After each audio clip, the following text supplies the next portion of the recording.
Alors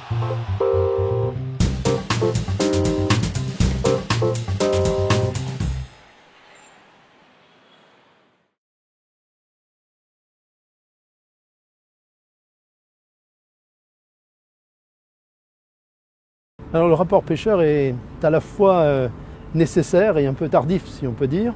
Nécessaire parce qu'effectivement, après la condamnation à la Cour européenne, il fallait bien qu'une modification intervienne. Cette modification intervient à travers le rapport pêcheur, que je trouve un peu bavard. J'aurais préféré qu'il se cantonne à donner le droit à des associations professionnelles pour les militaires et que l'on laisse au décret le soin de déterminer exactement de quoi il en retournait. Il va un peu plus loin. Bon, on peut accepter cela. À partir de ce moment-là, effectivement, il faut bien décrire dans quelle évolution on veut se situer par rapport à ce rapport pêcheur et par rapport à la loi qui va suivre et dont l'objectif, ce serait normalement que les décrets interviennent en début de l'année 2016.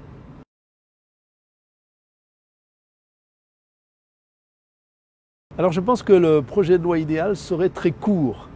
J'ai d'ailleurs fait, dès que la Cour européenne a pris ses arrêts, un projet de loi qui était tout à fait simple et qui disait il faut autoriser les associations professionnelles dans les armées françaises. Pourquoi faire aussi court? Parce qu'une loi n'a pas à être bavarde. Et plus elle est bavarde, plus elle est, je dirais, elle manque de capacité d'aller à l'essentiel. Et c'est le rôle du décret de définir par la suite ce que la loi a voulu dire. Et donc je souhaiterais qu'une loi idéale se cantonne à définir la possibilité du droit d'association pour les militaires et que le décret définisse ensuite ce que recouvre cette notion de droit d'association.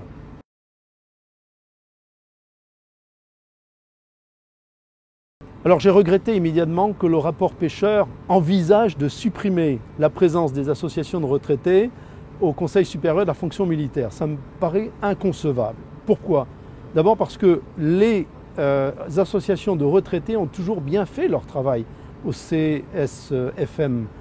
Ensuite, elles apportent une expertise. Et puis, il y a une innovation qui fait que quelquefois maintenant, les problèmes ont un temps de latence assez important. Je pense à l'amiante, je pense à tout ce qui a été le résultat des essais nucléaires, où l'expertise des retraités peut être plus que jamais nécessaire. Donc, il faut qu'il y ait des associations de retraités au Conseil supérieur de la fonction militaire.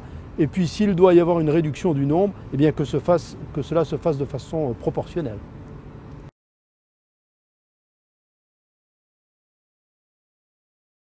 Alors je crois qu'il y a un élément essentiel de ce rapport qu'il faudra mettre en place, c'est celui de la notion d'élection de bas en haut des militaires.